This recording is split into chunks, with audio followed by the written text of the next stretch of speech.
Welcome back to the channel, ladies and gentlemen. Today we're going to look at La Haye Sainte.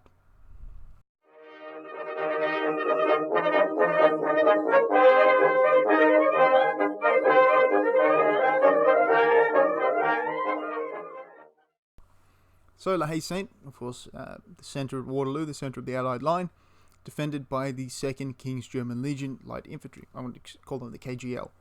When I talk about the KGL, I'm talking about the 2nd Battalion. These are riflemen. They carry the Baker rifle with the Baker bayonet sword. And crucially, their ammunition, they have no reserve ammunition. The 1st and 2nd KGL ammunition was all lost on the retreat from Quatre Bras. The day earlier, I'm not going to go into Quatre Bras. Basically, Wellington fights there, and because he fights there, he can't link up with Blucher.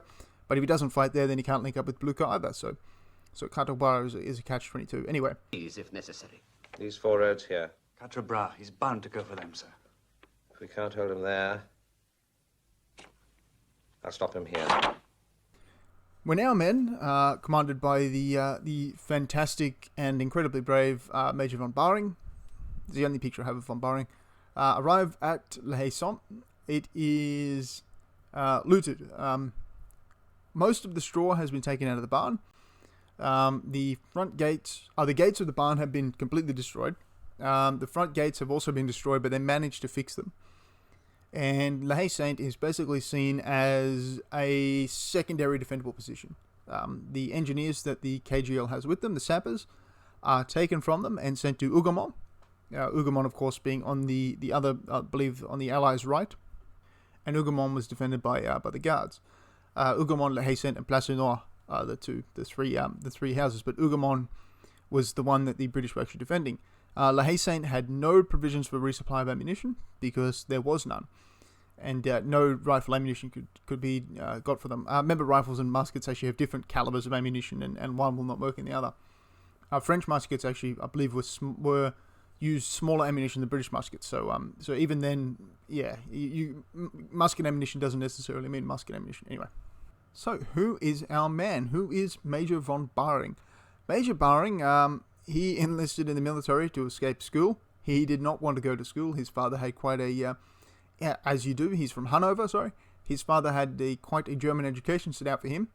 And at the age of 12, Baring came to his father and he said, "Look, Dad, I want to be a soldier. I don't think this schooling is for me. I want to join the army." And Baring's father was ecstatic. He said, "Although I can't put you in a cavalry regiment because I can't pay for a cavalry regiment." Hanoverians, he couldn't afford the cavalry to outfit someone in the cavalry commission. Remember, of course, that officers not only pay for commissions, but officers also have to outfit and maintain themselves.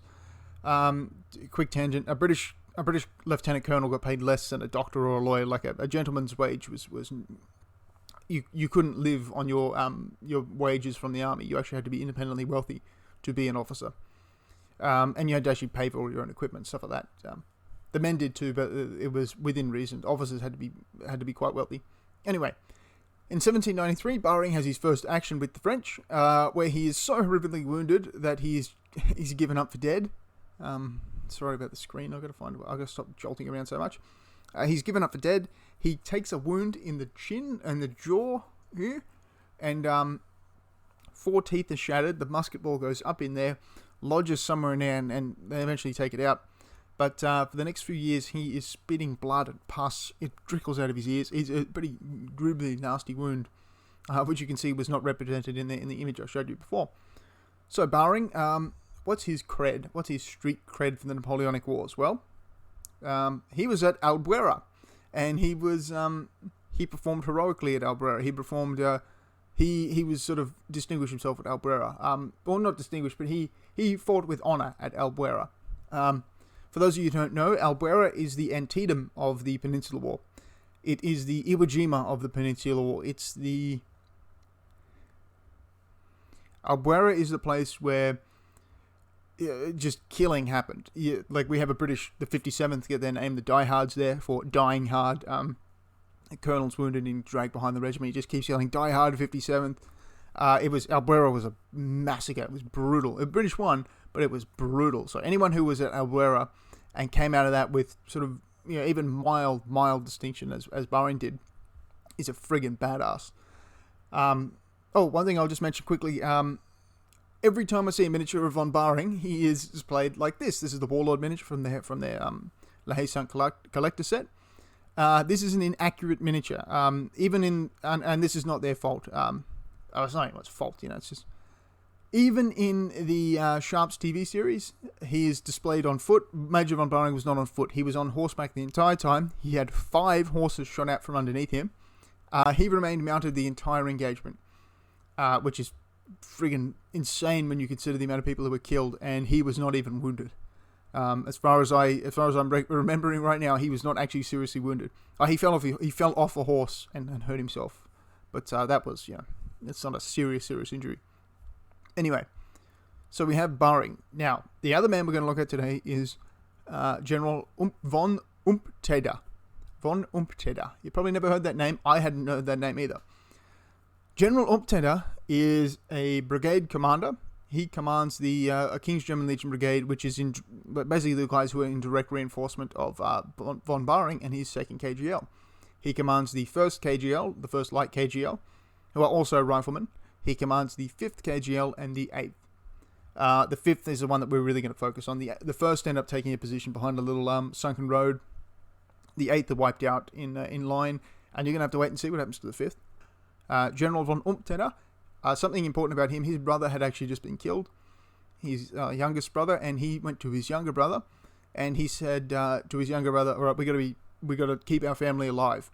And he actually had his 2 younger brothers' sons, who were 14 and 16, quite young, transferred to the 5th, where he could keep an eye on them. And it is worth remembering that he's not just fighting for his brigade or he ends up basically becoming a regimental commander after his brigade is essentially wiped out or scattered. He essentially becomes a brigade commander. A battalion commander. And his nephews are in this brigade that he's commanding, so he has a personal say in this. So, those are the 2 big guys we're going to talk about. Let's start the Battle of Waterloo and the actions around La Haye Saint. Okay, clarifications. La Haye Saint, La Haye Saint. I'm going to switch back and forth. I think it's La Haye Saint if you say French, or La Haye Saint if you're English. I'm going to switch back and forth. When I say wiped out doesn't actually mean wiped out like we think of it. The only regiment was probably wiped out at Waterloo was the 27th at Skilling. They really got smashed. They were also nearby, but we're not talking about that. When I say wiped out, that's basically shorthand for they were made combat ineffective. They could be casualties, they could be wounded, that could just mean that the men scattered. There is a point in this battle where a single man is killed in a battalion, and that battalion essentially becomes a non-combat effective battalion. We'll get to that later. That was actually a crucial part of this thing. But yeah, wiped out, scattered, it doesn't necessarily mean slaughtered, just as a baseline. So we start the day before. We start the night before. Wellington had ordered that the men in La Haye Saint not sleep in blankets. This is quite bizarre, but they didn't. They didn't sleep in blankets. They did follow the orders, and the officers also followed the orders. A lot of officers also slept outside. Men in the King's German Legion, the officers of the King's German Legion, didn't actually buy their commissions. It was not a purchase system.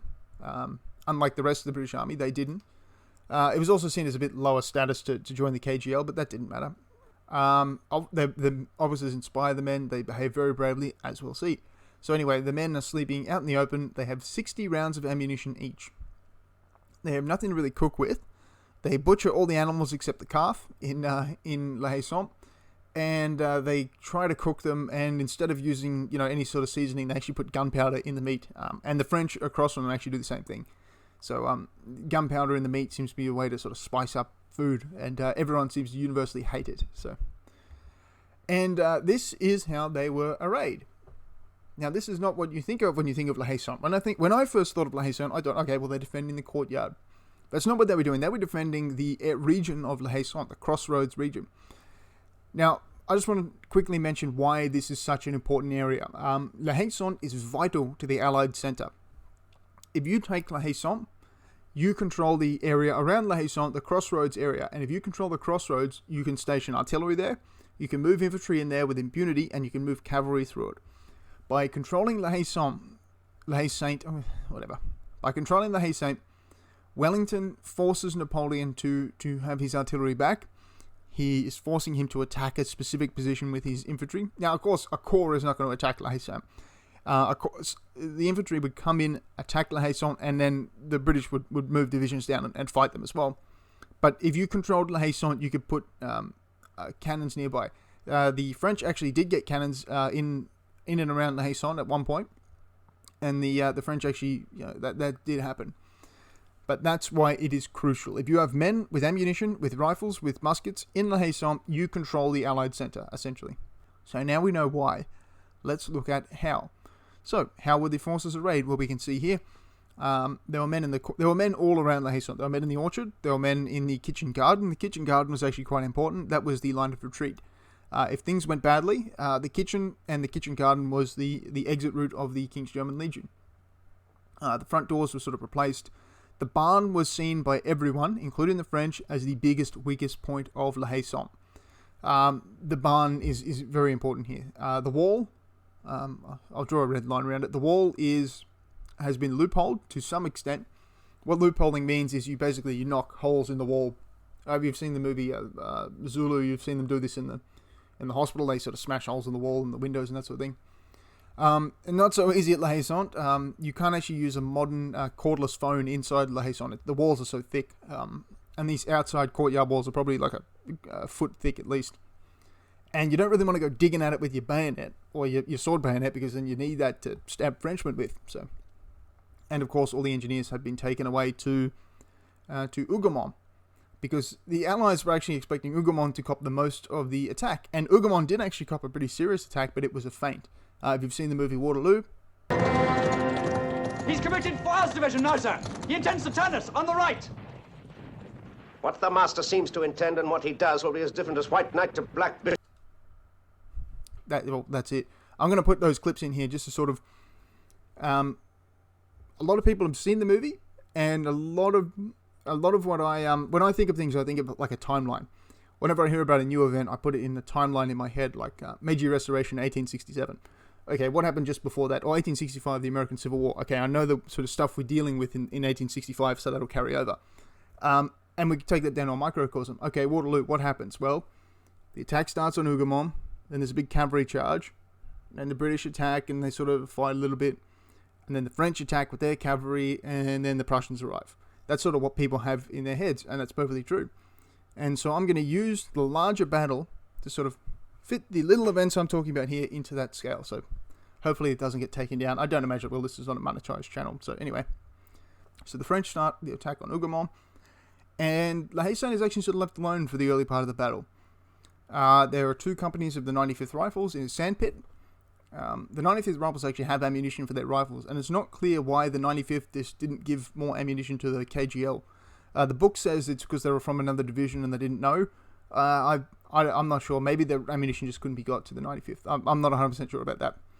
So we have 60 rounds a man, KGL, inside La Haye Sainte, and they're getting ready for the first French attack, which you'll find out in part 2. Thank you very much for watching. Have a wonderful day.